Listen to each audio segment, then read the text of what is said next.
এই জন্য আমি বলতে চাই, আগামীর পার্লামেন্টে যদি আমরা কোরআন ভালোবাসে, ইসলামকে ভালোবাসে এরকম সরকারকে যদি পাঠাতে পারি, তাহলে এদেশে নামাজ সেই দিন থেকেই বাধ্যতামূলক করা হবে। কথা বলুন ঠিক কিনা? এত টাকা দিয়ে বক্তা ভাড়া করা লাগবে না, এত টাকা দিয়ে প্যান্ডেল করে ওয়াজ শোনার কোনো প্রয়োজন হবে না। 1 মিনিটের বক্তৃতায় গোটা দেশের মানুষ আইন মেনে নিতে বাধ্য হবে। কথা বলুন ঠিক কিনা? এটা কারা কারা চান? জয়পুরহাটের মুসলমানেরা আল্লাহকে দুটো হাত তুলে দেখান।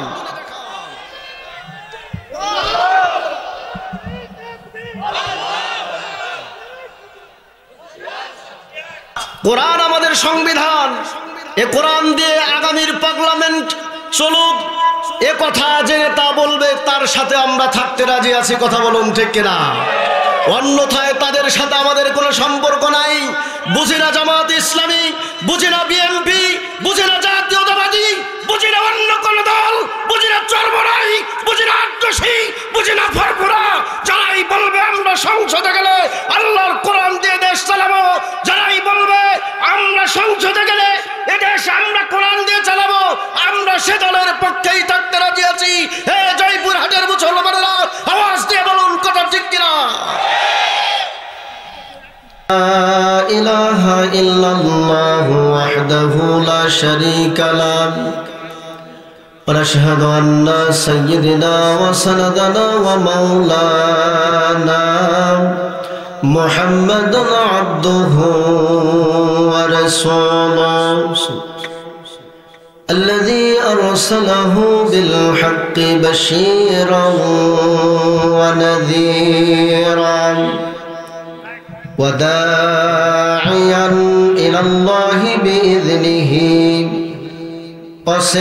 وسراجا منيرا أما بعد فقد قال الله تعالى في كلامه المجيد وبرهانه التوحيد أعوذ بالله من الشيطان الرجيم بسم الله الرحمن الرحيم قل إن كنتم تحبون الله فاتبعوني يحببكم الله ويغفر لكم ذنوبكم والله غفور رحيم وقال تعالى في كلامه المجيد إن الله وملائكته يصلون على النبي يا أيها الذين آمنوا صلوا عليه وسلموا تسليما اللهم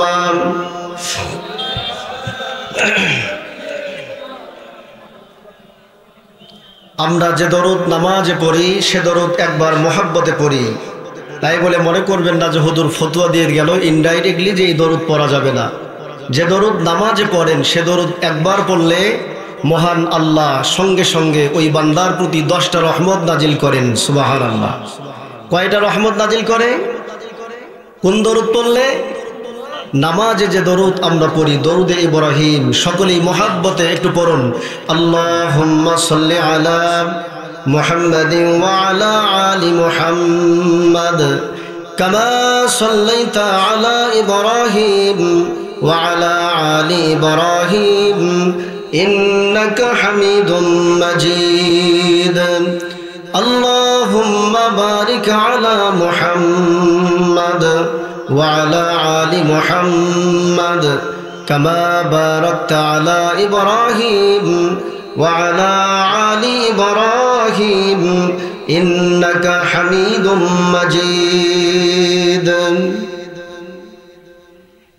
হানাইল ইসলামপুর জামে মসজিদের উদ্যোগে তৃতীয়তম তাফসিরুল কোরআন মাহফিল ও ওয়াজ মাহফিল। আজকের এই মাহফিলের সভাপতিত্বের দায়িত্ব পালন করছেন উস্তাদুল আসাতিজা মোহাম্মদ আব্দুল হাকিম, অধ্যক্ষ হানাইল নোমানিয়া কামিল মাদ্রাসা জয়পুরহাট। আল্লাহ তাআলা হুজুরের হায়াতে তাইয়্যিবায় বারাকা দান করুক বলে আমিন। প্রিয় হুজুরকে রব্বুল আলামিন কিয়ামতের ময়দানে বিনা বিচারে জান্নাতের মেহমান হিসেবে কবুল করুন বলে আমিন। তার সাথে সাথে আপনারা যারা এসে কেউ বা অতিথির কাতারে, কেউ বা বিশেষ অতিথির কাতারে, কেউ বা শ্রোতা হিসাবে বিভিন্ন জায়গায় আমরা বসে পড়েছি, আল্লাহ আমাদের সকলকে যেন কবুল করেন, বিনা বিচারে জান্নাত দান করেন বলে আমিন। সহ সভাপতির দায়িত্ব পালন করছেন জনাব মোহাম্মদ খায়রুল ইসলাম, সভাপতি হানাইল ইসলামপুর জামে মসজিদ। প্রধান অতিথি হিসাবে উপস্থিত থাকার সদয় সম্মতি পোষণ করেছেন জনাব মোহাম্মদ গোলাম কিবরিয়া, সেক্রেটারি বাংলাদেশ জামায়াতে ইসলামী জয়পুরহাট জেলা শাখা। আল্লাহ তাআলা প্রিয় রাহবারকে কবুল করুন বলে আমিন। আমন্ত্রিত অতিথিবৃন্দ, আজকের মাহফিলে আমার পূর্বে কথা বললেন হযরত মাওলানা আনোয়ারুল ইসলাম ভাই, ওনার পূর্বে কথা বলেছেন আমার প্রিয় বন্ধুবর মাওলানা সানোয়ার হোসেন সাইফি সাহেব। সম্মানিত উপস্থিতি, আমরা আলোচনার শুরুতে মহান রবের দরবারে শুকরিয়া আদায় করে প্রাণ খুলে মোহাব্বতে বলছি আলহামদুলিল্লাহ। আপনাকে আমাকে সুস্থ রেখেছেন কে? আপনাকে আমাকে ভালো রেখেছেন কে? এ জয়পুরহাটের মুসলমানেরা আওয়াজ বাড়াতে হবে, কথা বলুন ঠিক কিনা? মুসলমানদের আওয়াজ কমেছে বিধায় আজকে গোটা পৃথিবীতে যেখানেই তাকাবেন, যেখানেই মুসলমান সেখানেই রক্ত আর রক্ত, কথা বলুন ঠিক কিনা? এই জন্য মুসলমানদের আওয়াজ বাড়বে না কমবে? এই জন্য আমরা কার প্রশংসা করছি? আমরা কি কারো স্বামীর প্রশংসা করার জন্য বসেছি? আমরা কি কারো বাবার প্রশংসা করতে বসেছি? আমরা কি কোনো নেতা নেত্রীর প্রশংসা করতে বসেছি? আমরা প্রশংসা করব একমাত্র মহান আল্লাহ, যিনি আপনাকে আমাকে সৃষ্টি করেছেন, গোটা পৃথিবীর মালিকানা জেনার ওনার, কথা বলুন ঠিক কিনা?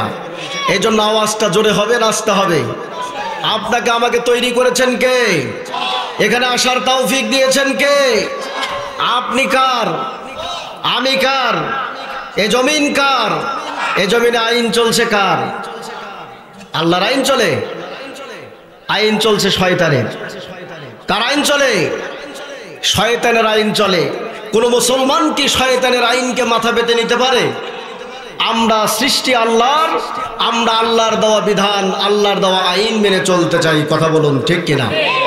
এই জন্য আমরা আলোচনার শুরুতে ওই রবের প্রশংসা আদায় করে আরেকবার বলছি আলহামদুলিল্লাহ। আপনি প্রশংসা আদায় কেন করবেন না? প্রশংসা আদায় করতে আপনি বাধ্য যদি আপনি একটু চিন্তা করেন। দেখুন তো আমার কথার সাথে একমত হন কিনা? আল্লাহর প্রশংসা আদায় করতে কৃপণতা করে যারা, এদের মতো কৃপণ বখিল, এদের মতো নাদান আর পৃথিবীতে হতে পারে না। কারণ আল্লাহ কত দয়ালু, আল্লাহর কত দয়া, একটু জোরে বলেন না আল্লাহু আকবার। আল্লাহর দয়াটা কেমন একটু বোঝাই আপনাদের, শুনুন। আপনারাও জানেন, দেখুন তো আমার কথার সাথে আপনার কথা মিল হয় কিনা। আজকে ফজর বেলা যত মানুষ আমরা এখানে মাহফিলে এসেছি, আমার বিশ্বাস যদি হাত তুলতে বলা হয় লজ্জা দেব না। দেখবেন ফজরের নামাজের মুসাল্লি যদি হিসাব করেন 50 জনও খুঁজে পাওয়া যাবে না, ঠিক কিনা বলুন? আমি লজ্জা দেব না, কিন্তু যারা ফজর বেলা আজকে নামাজে উঠেছেন, বলুন তো সকালবেলা ফজর ওয়াক্তে টিউবওয়েল যখন আপনি চাপ মেরেছেন, প্রথম পানিটা ঠান্ডা পেয়েছেন না গরম? ঠান্ডা। 2-3টা টিউবওয়েল চাপ যখন মারছেন, এরপরে পানি কি ঠান্ডা এসেছে না গরম এসেছে? এটা দিয়েছেন কে? আল্লাহু আকবার বলুন। শীতের সময় প্রথম চাপলে ঠান্ডা পানি, এরপরে 2-4টা টিউবওয়েল চাপ মারলে কি পানি ব্যবস্থা করেছে, দিয়েছেন কে?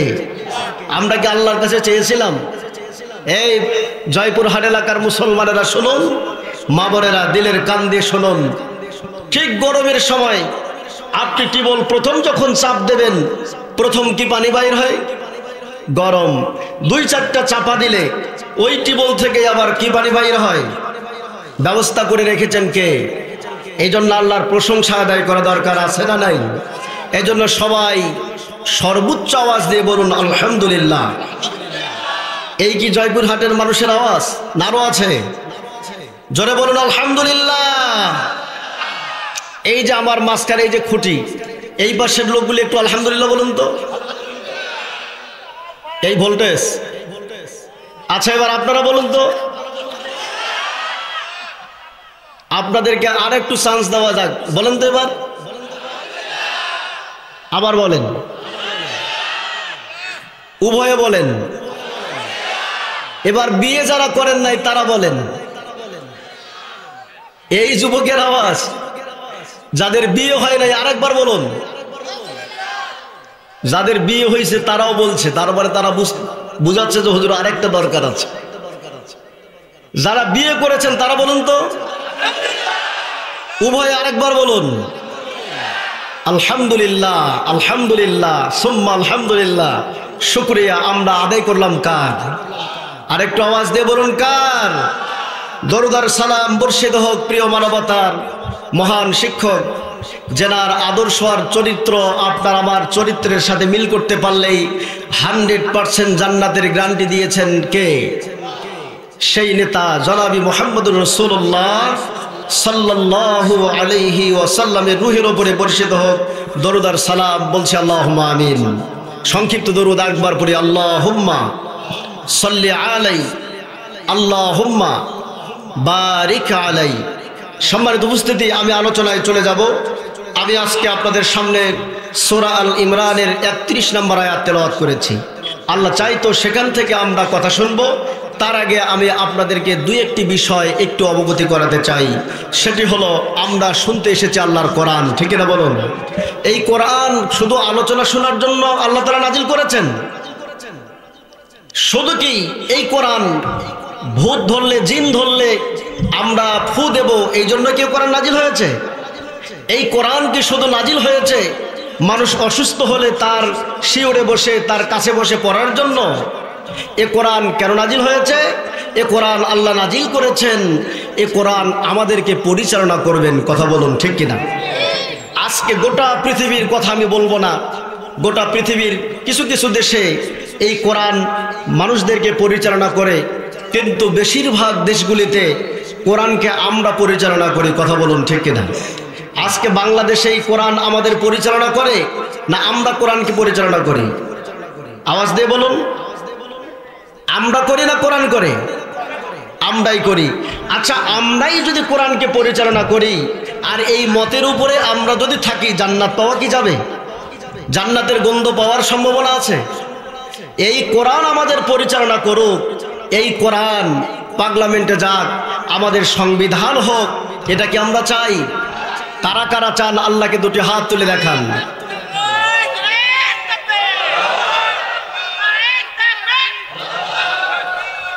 হাত নামান। আলহামদুলিল্লাহ, আলহামদুলিল্লাহ। আমরা এই যে কথা দিলাম, এই কথা কি ঠিক থাকবে তো ইনশাআল্লাহ? কতক্ষণ কতক্ষণ ঠিক থাকবে? অন্য অন্য মশারু, গাঞ্জারু, ঘুষারু, জুয়ারু, মদারু এই নেতাদের টাকা ঢুকবে না যতক্ষণ ওয়াদা ঠিক থাকবে ততক্ষণ। কি আমার কথা কি বুঝতেছেন? রাগ করিয়েন না। ঘুষারু, মদারু, জুয়ারু এই নেতাদের টাকা ঢুকলেও আমরা আল কোরআনের পক্ষেই থাকবো, না ঢুকলেও পক্ষে থাকবো। কথা বলুন ঠিক কিনা? তার মানে অনেকে যারা নেওয়ার অভ্যাস আছে বললো যে হুজুর তো আজকে বললো নেওয়া যাবে, তাহলে তো ভালোই হলো। নেওয়া যাবে কি? আমরা কি নেব? টাকা দিলেও নেব না, আমরা তাদের সাথে সম্পর্ক রাখতে পারি না। কোরআন আমাদের সংবিধান, এ কোরআন দিয়ে আগামীর পার্লামেন্ট চলুক, এ কথা যে নেতা বলবে তার সাথে আমরা থাকতে রাজি আছি, কথা বলুন ঠিক কিনা? অন্যথায় তাদের সাথে আমাদের কোনো সম্পর্ক নাই। বুঝি না জামাত ইসলামী, বুঝি না বিএনপি, বুঝি না জাতীয়তাবাদী, বুঝি না অন্য কোন দল, বুঝি না চরমরাই, বুঝি না আট্টসি, বুঝি না ফরফরা। যারাই বলবে আমরা সংসদে গেলে আল্লাহর কোরআন দিয়ে দেশ চালাবো, যারাই বলবে আমরা সংসদে গেলে এ দেশ আমরা কোরআন দিয়ে চালাবো, আমরা সে দলের পক্ষেই থাকতে রাজি আছি। হে জয়পুরহাটের মুসলমানেরা, আওয়াজ দিয়ে বলুন কথা ঠিক কিনা? সম্মানিত বন্ধুগণ, এটা এমন একটা কিতাব, এমন একখানা কালাম, পৃথিবীতে এরকম নির্ভুল নির্ভেজাল কালাম আর একটা খুঁজে পাওয়া যাবে না, কথা বলুন ঠিক কিনা? পৃথিবীতে যত বই আছে, যত কিতাব আছে, সকল কিতাবের রাইটাররা শুরুতেই বলেছেন আমার লেখনির মধ্যে কোনো ভুল হলে আপনারা ধরিয়ে দেবেন, ঠিক কিনা বলুন? কিন্তু আমার আল্লাহ এই কোরআন নাজিলের শুরুতেই এমন একটা শব্দ দিয়ে শুরু করলেন। প্রথমেই আল্লাহ চ্যালেঞ্জ দিলেন আর বললেন যালিকাল কিতাবু লা রাইবা ফিহি হুদাল লিল মুত্তাকিন। এই কিতাবের মধ্যে কোনো ভুল নাই, কোনো সন্দেহ নাই, কথা বলুন ঠিক কিনা? সন্দেহ আর নির্ভেজাল ওরা মনে করবে যারা মুত্তাকি, আল্লাহু আকবার বলুন, যারা মুত্তাকি তারা মনে করবে এই কিতাবের মধ্যে কোনো ভুল নাই, কোনো সন্দেহ নাই। আর যারা মুত্তাকি নয় এই মানুষগুলো মাঝে মাঝে কোরআনের বিপক্ষে অবস্থান নেয় কি নেয় না, কথা বলুন, নেয় কি নেয় না? আমরা ফেসবুকে দেখেছি গত পরশু দিনের একটা কথা ভাইরাল হয়েছে। এক নেতা, এক দলের বড় এক নেতা বলেছে কোরআনের সাথে রাজনীতির কোনো সম্পর্ক নাই, কথা বলে না? আপনারা কি দেখেন নাই? দেখেছেন? ফেসবুকে দেখবেন উনি বলছেন যে কোরআনের সাথে, ইসলামের সাথে রাজনীতির কোনো সম্পর্ক নাই। আর এই নেতারা তো কোরআন পড়ে না, এই নেতারা পেপার পড়ে, ঠিক কিনা বলুন? আমার রানীর বন্দর কেন্দ্রীয় জামে মসজিদে আমি আজ থেকে কয়েক বছর আগে একটা খুতবা দিয়েছিলাম। এক খুতবায় মসজিদের ভিতরে দাবানল জ্বলে উঠেছিল। আর ওই মসজিদে অনেক বছর ধরে অনেক ইমামেরা খুতবা দিয়ে আসছে, কোনো সমস্যা নেই। আমি সেদিন বলেছিলাম আমরা মুসলিম হিসাবে আমাদের একটাই কাম্য, সেটা হলো আল কোরআনের পক্ষে থাকা, আল কোরআনের সমাজ গড়া, কথা বলুন ঠিক কিনা? সেদিন অনেকের কাছে গোতা লেগে তারা বলেছিল আপনারা শুধু আল কোরআনকে সংসদেই নিয়ে যেতে চান, পৃথিবীর অবস্থা কি বোঝেন? আপনি কি পেপার পড়েন? আমি বলেছিলাম মুসলিম যারা তারা পেপার পড়বে, পড়তেই হবে এরকম বাধ্যবাধকতা নেই, কিন্তু মুমিন যারা কোরআন শরীফ পড়তে হবে, এটার অর্থ বুঝতে হবে, এটা ফরজ করেছেন আমার আল্লাহ, কথা বলুন ঠিক কিনা? কে ফরজ করেছেন? আজকে কোরআনের সাথে সম্পর্ক নাই, পেপারের সাথে দৈনিক দিন সম্পর্ক আছে না নাই? মা বোনেরা কোরআন পড়ে না কিন্তু টিভি দেখতে ভোলে না, এরকম মা আছে না নাই সমাজে? আপনাদের জয়পুরহাটে মনে হয় নাই? আছে। দেখবেন কিছু মহিলা আছে, স্বামী এই জয়পুরহাট বাজার থেকে বা আশপাশের বাজার থেকে, বড়াইতলি বাজার থেকে যদি রাত 10টার পরে আসে, তার মানে সিরিয়াল দেখার সময় যখন হয়ে যায়, স্বামী ওই সময় বাসায় এসে যদি ডাকে, মহিলা ঘুমায় নাই, ল্যাব ঢাকা নিয়ে চোখ দুইটা বাইর করে দিয়ে সিরিয়াল দেখে, এরকম আছে না নাই? মিসায় ঘুমের ভান করে চুপ করে থাকে, স্বামী ডাকে এই সকিনার মাও, এই রব্বানির মাও, ওঠো না, একটু দরজাটা খুলে দাও, কথা শোনে না।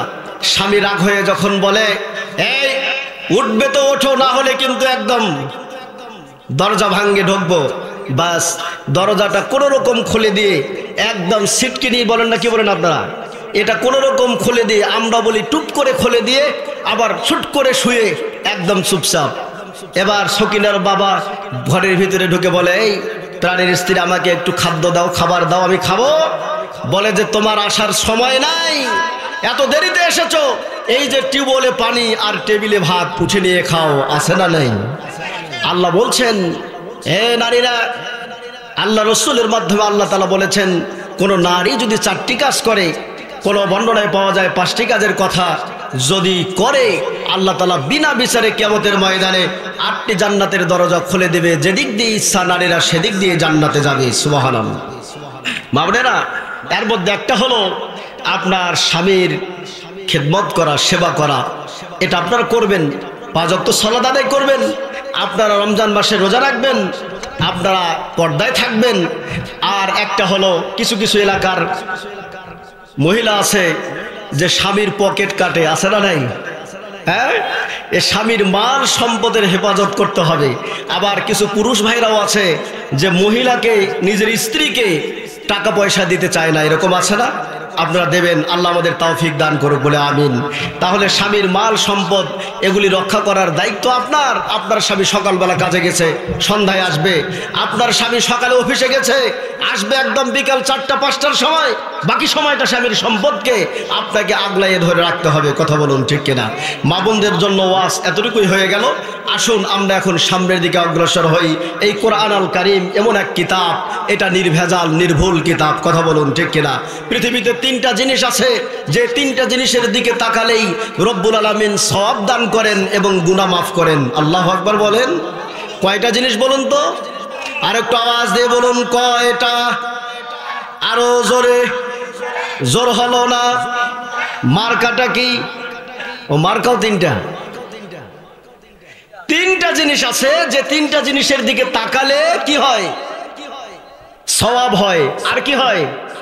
গুনাহ মাফ হয়। একটু জোরে বলুন আল্লাহু আকবার। এই 3টা জিনিস কি? আমি আস্তে আস্তে আপনাদেরকে এখন বলা শুরু করি। লক্ষ্য করুন, আমার আল্লাহ রাব্বুল আলামিন এমন একখানা কিতাব আপনার আমার উপরে নাজিল করলেন, যেই কিতাবটা হলো কোরআন আল কারীম, সর্বশেষ কিতাব।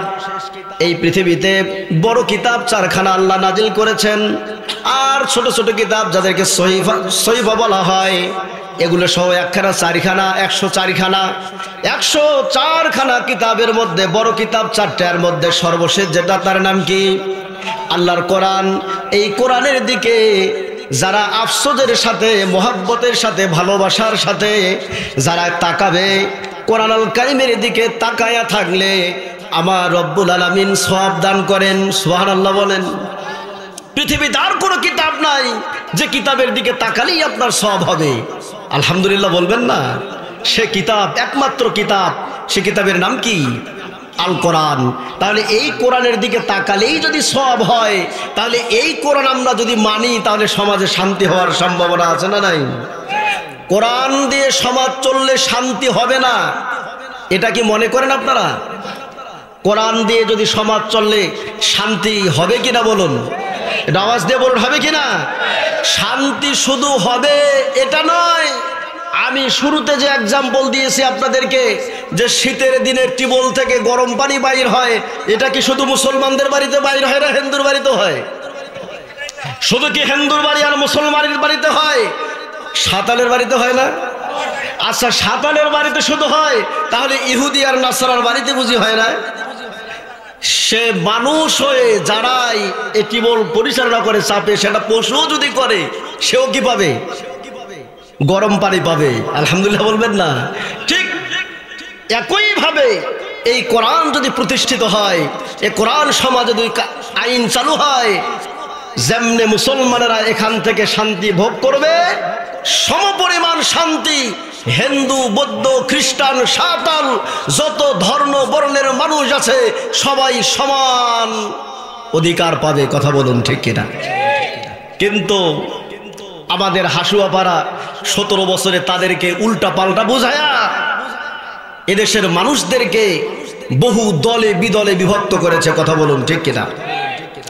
সম্মানিত ভাইয়েরা, তাহলে 1 নাম্বার হলো কোরআনুল কারীমের দিকে তাকালেই সওয়াব হয়। 2 নাম্বার হলো আমার আল্লাহ বলেন, 2 নাম্বার, কাবা শরীফের দিকে যদি কেউ তাকিয়ে থাকে, ওই মানুষগুলো যতক্ষণ কাবার দিকে তাকিয়ে থাকবে ততক্ষণ তার জীবনের গুনাহ মাফ হবে, আমলে সওয়াব যোগ হবে। আর একটা আল্লাহর নবী বলেন, 3 নাম্বার হলো মা এবং বাবার দিকে যদি কেউ নেক দৃষ্টিতে তাকায়, ভালো দৃষ্টিতে তাকায়, তাহলে যতক্ষণ ওই মা বাবার দিকে তাকাবে আমার আল্লাহ ততক্ষণ তার আমল নামায় সবগুলো যোগ করবেন আর পাপগুলোকে মাইনাস করে দিবেন। আল্লাহু আকবার বলুন। তাহলে কয়টা বললাম? আজকের সমাজে আপনি লক্ষ্য করুন, পিতামাতার সাথে সন্তানদের ভালো আচরণ আছে নাকি বলুন? নাই। পিতামাতাকে বুড়া বলে আর শ্বশুর শাশুড়িকে আম্মা আর আব্বা বলে, আছে না নাই? এরকম কুলাঙ্গার বুঝি জয়পুরহাটে নাই? আপনাদের এই যে ইসলামপুরে বুঝি নাই? আমার এলাকায় আছে, দিনাজপুর, শ্রীর বন্দর, রানীর বন্দরে এগুলি খুবই আছে। নিজের মাকে বুড়ি বলে ডাকে, নিজের বাবাকে বুড়া বলে। নিজের বাবা মায়ের জায়গা, থাকার জায়গাটা ভালো নয়, কিন্তু দেখবেন শ্বশুর আর শাশুড়ি আসলে নিজের বেডরুমটা ছেড়ে দিয়ে অন্য জায়গায় গিয়ে ঘুমায়, আছে না নাই? আপনাকে অসম্মান করতে বলছি না, তবে ইনসাফ করতে হবে। কথা বলেন না কেন মুসলমান? 12 মাস আপনার পিতা মাতাকে আপনি খারাপ জায়গায় রাখলেন, এটা হতে পারে না। আপনার শ্বশুর শাশুড়িকে যেমন সম্মানের চোখে দেখবেন, তার চেয়ে বেশি সম্মানের চোখে আপনার মা বাবাকে দেখা লাগবে। কারণ আমার আল্লাহ বলেন, পিতামাতা তোমার জন্য জান্নাত যাওয়ার কারণ, পিতামাতা তোমার জন্য জাহান্নাম যাওয়ার কারণ। কথা বলেন না কেন মুসলমান? হুমা নারুকা হুমা জান্নাতুকা, তোমার মা বাপ তোমার জন্য জান্নাত, আর তোমার মা বাপ তোমার জন্য জাহান্নামে যাওয়ার কারণ। আল্লাহর নবী বললেন, মা বাবার দিকে নেক দৃষ্টিতে তাকালে তার সওয়াব হয়, গুনাহ মাফ হয়। আমার নবীজি বলেন, ও সাহাবীরা, তোমরা মায়ের দিকে যদি একবার নেক দৃষ্টিতে তাকাও, তাহলে এই নেক দৃষ্টি যখন তোমার চোখটা তোমার মায়ের চোখ থেকে, পলক থেকে আলাদা হবে, তুমি আবার যদি তাকাও, একবার তাকালে একটা কবুলিয়াতি হজের সওয়াব আল্লাহ দেবে। সুবহানাল্লাহ। সাহাবী জিজ্ঞেস করলেন, ইয়া রাসূলুল্লাহ, যদি আমি 2 বার তাকাই? আল্লাহর নবী বলেন, 2টা কবুলিয়াতি হজের সওয়াব। সাহাবা বললেন, ইয়া রাসূলুল্লাহ, আমি যদি 3 বার তাকাই? নবীজি বললেন, 2 বার 3 বার নয়, 4 বার নয়, তুমি যদি 100 বারও তাকাও, 1000 বারও তাকাও, যতবার তাকাবার চোখ ফেরায় আনিবার, আমার আল্লাহ ততবার কবুলিয়াতি হজের সওয়াব আমল নামায় যোগ করবেন। এই মা বাবার সাথে আমরা কেমনে সম্পর্ক খারাপ করি আমার বুঝে আসে না। শ্বশুর শাশুড়িকে আপনি সারা জীবন কলিজা কেটে যদি খাওয়ান, একটা কবুলিয়াতি হজের সওয়াব হবে, এরকম কোনো প্রমাণ আছে? আপনি খাওয়ান, আমার আপত্তি নেই, আপনি সম্মান করেন। তারাও আপনার স্ত্রীর মাকে, তারাও আপনার স্ত্রীর আব্বা আম্মা, আপনার শ্বশুর শাশুড়ি, আপনার স্ত্রীর কারণে, আপনার বউয়ের কারণে আপনি তাদেরকে সম্মান করবেন, এটা যেমন ঠিক আছে, তার চেয়ে বেশি আপনার পিতামাতাকে সম্মান বেশি করতে হবে। কথা বলুন, ঠিক কিনা? এ যুবক ভাইরা, আমি অনেক খুশি হয়েছি আজকের এই ইসলামপুরের মাহফিল যুব সমাজ করেছে। যেই যুব এলাকার যুবকেরা আমাকে যখন ফোন দিয়ে বলে, হুজুর আপনার এই তারিখটা ফাঁকা আছে কিনা, আমি অত্যন্ত খুশি হয়েছি। আমি তাদের জন্য দোয়া করেছি। কেন দোয়া করেছি? এই যুবকেরা মনে করলে তারা যাত্রার প্যান্ডেল বসাতে পারতো, ঠিক কিনা বলুন? তারা ফুটবলের আসর বসাতে পারতো কিনা? কিন্তু তারা এই সমস্ত খেলা, গান, জুয়া, মদ, এ ধরনের আসর না বসায়া এই জয়পুরহাটের ইসলামপুরের মানুষদেরকে কোরআন শোনাবার ব্যবস্থা করেছে। কথা বলুন, ঠিক কিনা? এই জন্য তাদেরকে আমি আন্তরিকভাবে আমি তাদেরকে সাধুবাদ জানাই, মোবারকবাদ জানাই। যে সমস্ত যুবক মুরব্বীদের সাথে নিয়ে এই সুন্দর একটা আয়োজন করেছো, আল্লাহ তোমাদের এই কোরআনের নূর দান করুক বলে আমিন। তোমাদেরকে আল্লাহ হেদায়েত দান করুক বলে আমিন। যুবক ভাইরা, তোমরা যেমন এই মাহফিলের আয়োজন করেছো, তোমরা যেমন এই সুন্দর আয়োজন করেছো, তোমাদের কাছে আমার একটা দাবি, আজকে ফজর থেকে যারা নামাজ পড়ো না, তোমরা নামাজ শুরু করে দিবা, ঠিক কিনা বলেন? যারা তোমরা নেশা করো, বিড়ি খাও, সিগারেট খাও, গুল খাও, জর্দা খাও, এগুলি পরিহার করতে হবে। যারা বাবা, গাঁজা, ইয়াবা খাও, এগুলি কি করতে হবে? ছেড়ে দিতে হবে। তাহলে এই মাহফিল সার্থক হবে। কথা বলুন, ঠিক কিনা? সম্মানিত ভাইরা, আমার বিশ্বাস যারা এই মাহফিলের আয়োজন করেছে, যুবকরা অত্যন্ত ভালো, তাদের মা ভালো, বাবা ভালো, তাছাড়া এত সুন্দর একটা আয়োজন তারা করতে পারতো না। আল্লাহ সকলকে কবুল করুন বলে আমিন। তাদেরকে আল্লাহ হযরত আলীর মতো কবুল করুন, আবু বকরের মতো কবুল করুন, উমরের মতো কবুল করুন বলে আমিন। মা বোনেরা, সভাপতি মহোদয় বললেন উনি জানতে পেরেছে যে আপনাদের প্যান্ডেলে জায়গা হচ্ছে না, আপনারা একটু চেপে চেপে বসুন, আপনাদের সামনে যতটুকু জায়গা আছে আপনারা পূরণ করে নেন। আমার বাস্তব অভিজ্ঞতার আলোকে বলছি, অনেক মাহফিলে আমরা এরকমও দেখেছি যে নিজের বাচ্চাটাকে একদম নড়নড় করে শোয়ায় রাখছে, আর পিছনে দুটো পা একদম মেরাম করে দিয়ে মহিলা বসছে, পিছনে আরেক মহিলা বলে, এ বোন তুই একটু জায়গা দে আমারে, তোর ছোট বাচ্চাটা একটু কোলে নে। বলে যে তুই আগে আসতে পারিস নাই? আপনাদের এলাকায় এরকম মহিলা নাই? যদি কেউ থেকে থাকেন বাচ্চাটার একটু কোলে নিয়ে সামনে আরেক বোনকে আপনি বসে ওয়াজ শোনার ব্যবস্থা করে দেন। আল্লাহ আমাদের কবুল করুক বলে আমিন। আর একটু জোরে বলেন আমিন। সম্মানিত ভাইরা, আমি যে কথা বলছিলাম, এই পিতামাতার খেদমত আজকে আমাদের সমাজে উঠে যাচ্ছে। যুব সমাজের কাছে আমার বিনীত অনুরোধ, যারা পিতামাতার কাছে আপনারা ভুল করেছেন, যারা পিতামাতার কাছে আপনারা অন্যায় করেছেন, আপনারা এই পিতামাতার কাছে ক্ষমা চাবেন, পিতামাতার কাছে আপনারা মাপ চাবেন। পিতামাতার কাছে আপনি মাফ যদি চান, পিতামাতার অন্তরটা এত নরম, আপনি ক্ষমা চাওয়ার আগে, হাত ধরার আগে দেখবেন আপনাকে মাফ করে দিয়েছে। কথা বলুন ঠিক কিনা? অনেক যুবক আছেন ভুল করেছেন, পিতামাতা নেই। আপনার জন্য করণীয় হলো আপনার মায়ের বান্ধবী যারা ছিল, খালা যদি থাকে তার সাথে ভালো আচরণ করবেন। আপনার বাবার বন্ধু যারা ছিল তাদের সাথে ভালো আচরণ করবেন, একটু হলেও হক আদায় হবে। আল্লাহ আমাদের তৌফিক দান করুক বলে আমিন। সম্মানিত ভাইয়েরা, এই যে যতটুকু কথা বললাম, আমাকে সময় দিয়েছিল তারা যতটুকু, প্রায় সময় একদম শেষ হয়েছে। দুই রকমের সময় আমি পেয়েছিলাম, কেউ বলেছেন 10টা পর্যন্ত, কেউ বলেছেন 10টা 10 মিনিট পর্যন্ত। যাই হোক, 10টা বেজে গিয়েছে, আমি আমার আলোচনা শেষের দিকে নিয়ে আসলাম। তবে পরিশেষে যে কথাটা বলবো, আজকের এই মাহফিলের সন্ধ্যার থেকে যত বক্তব্য দিল, আমি বক্তব্য দিলাম, আমার গোলাম রব্বানী ভাই এখন এসে আলোচনা করবেন। এরপরে গোটা পৃথিবীতে অনেক আলেম ওলামা ওয়াজ করতে করতে তারা মৃত্যুবরণ করেছেন। কথা বলুন ঠিক কিনা? সব বক্তার ওয়াজের দাম যতখানি, তার চেয়ে এদেশের প্রধানমন্ত্রীর 1 মিনিটের বক্তব্যের দাম তার চেয়ে বেশি। কথা বলেন ঠিক কিনা? আমার আগে যে বক্তা ওয়াজ করলেন, যে ভাই উনি নামাজের কথা বললেন, খুব ভালো কথা বলেছেন। আমিও বললাম, মহিলাদেরকে কিছু উপদেশ দিলাম, যুবক ভাইদের কিছু কথা বললাম, আমি মদ ছেড়ে দিতে বললাম, গাঁজা ছেড়ে দিতে বললাম, পিতামাতার খেদমত করতে বললাম, নামাজ পড়তে বললাম। গোলাম রব্বানী ভাইও অনেক ভালো ভালো কথা বলবে। এই যে আমরা কথা বললাম, আমাদের ওয়াজের দাম কেমন জানেন? আপনি মানলে মানলেন, না মানলে গোল্লায় ছেড়ে দিলেন। কথা বলুন ঠিক কিনা? কিন্তু সব বক্তার চেয়ে, গোটা পৃথিবীর সব বক্তার চেয়ে শহ দেশের প্রেসিডেন্টের 1 মিনিটের বক্তৃতার দাম বেশি না কম? কথা বলুন, আওয়াজ দিয়ে বলুন, বেশি না কম? এই মুসলমানেরা, এখন যদি এই 10টা বাজে 10টা 5 মিনিটে আমাদের দেশের ভারপ্রাপ্ত যিনি প্রধানমন্ত্রী দায়িত্ব পালন করছেন ডক্টর ইউনূস, উনি এসে টিভির পর্দায় একটা বক্তব্য যদি দেয়, এই বাংলার তাওহীদি জনতা, যারা তোমরা তাওহীদে বিশ্বাসী, যারা লা ইলাহা ইল্লাল্লাহ বিশ্বাসী, তোমরা যারা নামের শুরুতে মোহাম্মদ লেখো, আমি ডক্টর ইউনূস ঘোষণা দিলাম, আগামী এই যে 12টার পরে দিন পরিবর্তন হবে ইংরেজি তারিখ অনুযায়ী। আজকে হলো কয় তারিখ? 13 তারিখ। 14 তারিখ ফজর বেলার আজান শোনার পরে যদি ইসলামপুর জামে মসজিদে না যাও, এ তাওহীদি জনতা, তোমরা শও জামে মসজিদে যদি উপস্থিত না হও, 5 বছরের অনাদায়ে কারাদণ্ড, 10,000 টাকা জরিমানা। আওয়াজ দিয়ে বলুন, ফজরের আজান দিতে দেরি হবে, মসজিদ ভর্তি হতে দেরি হবে কি?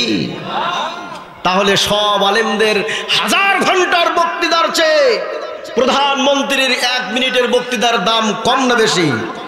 এই জন্য আমি বলতে চাই, আগামীর পার্লামেন্টে যদি আমরা কোরআন ভালোবাসে, ইসলামকে ভালোবাসে এরকম সরকারকে যদি পাঠাতে পারি, তাহলে এদেশে নামাজ সেই দিন থেকেই বাধ্যতামূলক করা হবে। কথা বলুন ঠিক কিনা? এত টাকা দিয়ে বক্তা ভাড়া করা লাগবে না, এত টাকা দিয়ে প্যান্ডেল করে ওয়াজ শোনার কোনো প্রয়োজন হবে না। 1 মিনিটের বক্তৃতায় গোটা দেশের মানুষ আইন মেনে নিতে বাধ্য হবে। কথা বলুন ঠিক কিনা? এটা কারা কারা চান? জয়পুরহাটের মুসলমানেরা আল্লাহকে 2 হাত তুলে দেখান।